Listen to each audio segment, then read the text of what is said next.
આજે અમારા ગોરધાણાને 1 વર્ષ પૂરું થઈ ગયું. હેપી એનિવર્સરી માય લવ. ખરેખર કહેવા જાઉં તો આ વર્ષ કેમ પૂરું થયું એની આપણને બંનેને કંઈ જ ખબર ના પડી. પણ આ વર્ષમાં તારી સાથે વિતાવેલી એ દરેક ક્ષણ મને હંમેશા માટે યાદ રહેશે. સાવ સાચું કહું ને તો નસીબવાળો તો હું છું કે મને તું મળી. મારી દરેકે દરેક લાગણીઓને તે સમજી છે. ક્યારેક તો વિચાર કરું કે જો તે મારી સાથે રહેવાની ના પાડી દીધી હોત તો હું ખરેખર બહુ જ પછતાત.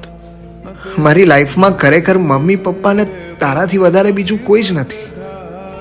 અને મને આ નસીબથી મળેલા હીરાને હું હંમેશા સાચવીને રાખીશ.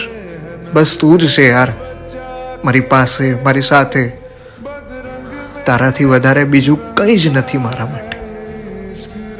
સાચે આઈ લવ યુ બહુ જ બધું, હંમેશા માટે.